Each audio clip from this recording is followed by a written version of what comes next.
Hello, this is Lauren of Wearing History, and I have a tutorial for you for how to sew a side zipper into a skirt or a pair of trousers. You can use this for the smooth sailing trousers. You can also use this for the new Montana Blouse and Skirt set or any other pattern that you have. I need to preface this by saying that this is a vintage technique, and I suggest that you use it for vintage style sewing. You can also use this for modern, but any type of zipper that you put in, any kind of preferred method, it doesn't really matter. This is just one way to do it. There are many ways to put in a zipper. So the first thing to do is laid out in the original period instructions were to cut a lap 1.25 inches wide. You might even want to cut it a little bit bigger, but I found it was a little bit narrow, but this is what was said to do in the pattern. So make sure that you keep your scraps, and then you can cut your placket from the scraps that you have left over from the skirt.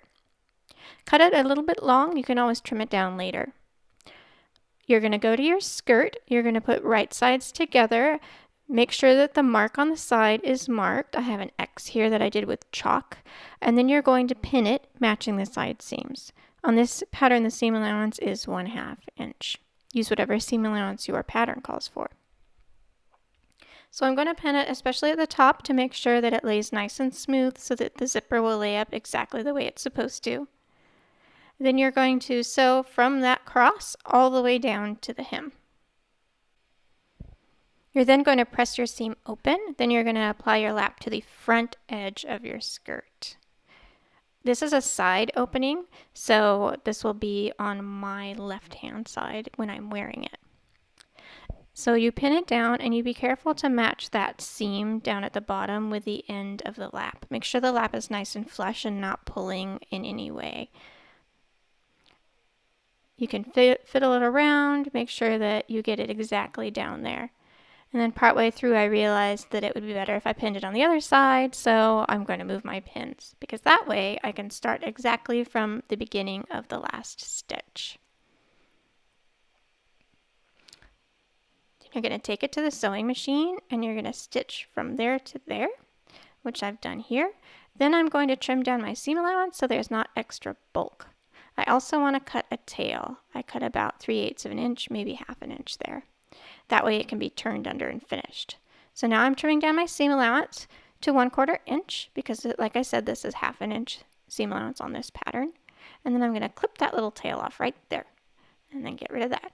I'm then going to press the facing to the inside.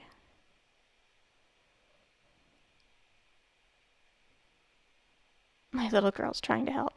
So you can see that it gets turned up at the bottom and then turned in like that. So I'm pressed it now. You can see that that's turned up, and then I'm going to pin that to place. This method of doing the zipper has a lot of basting. That's what they tended to do in vintage time periods. So I'm going to start from the top, and I've got little fiddly threads that were driving me nuts while I was doing this.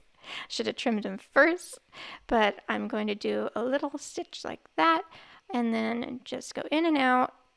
It doesn't need to be too small. It's just going to hold that facing in place.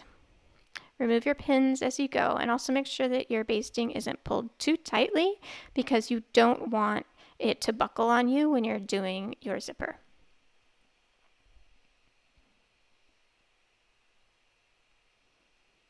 Once you get down to the bottom, you're going to go across to make sure that you hold that into place. Also make sure that the bottom that was turned up is tucked underneath so you can't see any stray bits coming out the side. And then trim that.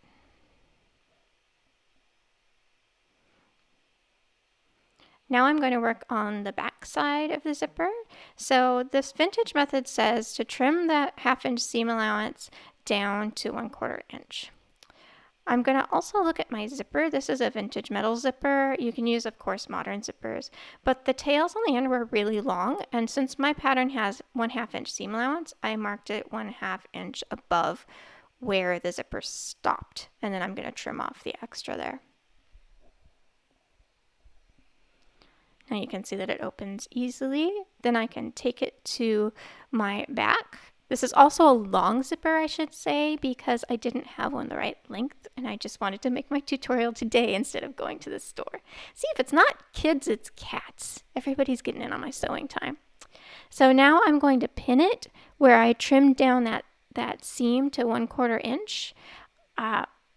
You're going to line it up parallel to the teeth of the zipper. You also need to make sure that the zipper head is facing up towards you when you do this, so you don't put the zipper in upside down. Oh my gosh, that cat. So when you get to the bottom, you may notice that you have a little bit of a lap, like it doesn't match where the last seam was stitched. That's what you want. You want the zipper to come in a little bit from where the last seam was. So it's about 1/8 of an inch on mine. It might be more of 1/4 inch on yours.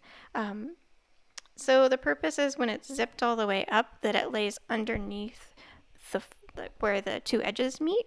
That's what you want. You don't want the teeth to be visible when it's worn.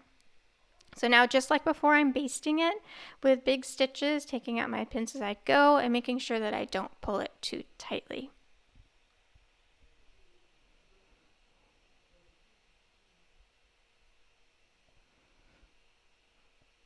Just make sure that you give yourself a little bit of space for the zipper head to zip all the way up, because if it's too close to the teeth, it will catch your fabric and that's not fun.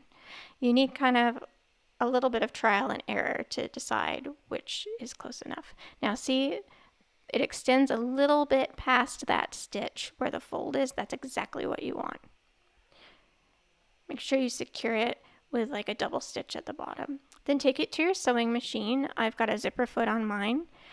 I put my needle down first, so I make sure it's exactly where I want it at that bottom, and then I stitch all the way up to the top.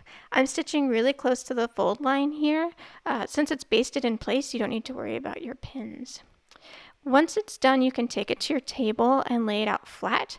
Zip it up to make sure that it closes and you haven't gotten anything in the way of the zipper teeth. Then you're going to lay it down flush on the table, and especially pay attention to the bottom right there, because a lot of times when you're doing zippers, you'll get a bubble right there, and that's not what you want. You want it to lay nice and smooth at the bottom. So I will pin that first, and then I will smooth it up with my hands to the waistline. And the idea is that the top should match exactly flush, like because of when you pinned it in the previous step, to make sure that they were exactly the same length. Now up at the top, you want to make sure that it overlaps enough so you don't see the head of your zipper when it's closed. When it's finished being pinned, it looks like this. Then I'm going to baste this side into place. I'm going to flip my skirt over, and it's a lot easier if you're doing this on a table where you can lay it flat. I'm going to start at the bottom, make sure that I do my little loop-de-loop on the stitching like that, and then I'm going to start basting it, and I'm going to pull out my pins from the bottom as I go.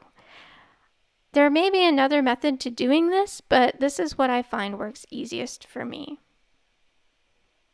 I've also seen people baste the edge of the zipper lap closed before they do this step. You can do that if you want. But for my visual, this is kind of skipping one of the couture techniques and just going straight for the basting like this.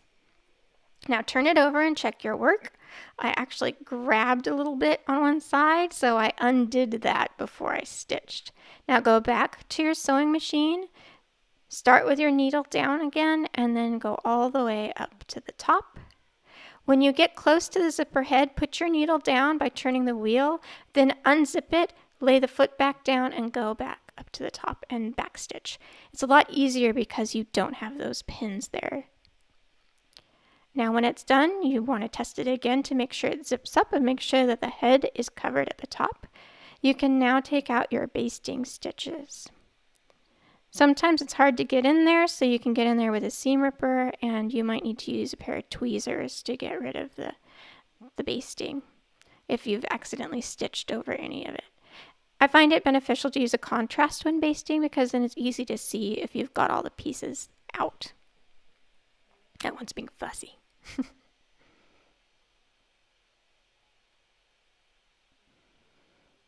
You also might want to give it a final press. If you use something that marks like a wool or like a crepe or a rayon, be sure that you use a press cloth because the zipper head may try to discolor the fabric because the metal will react to the heat. Now test it again, unzip it, and you can see the underneath part. I've just barely caught that facing, so that's it, all done. You can find my sewing patterns at wearinghistory.clothing or Wearing History on Etsy for e-patterns. Thanks so much.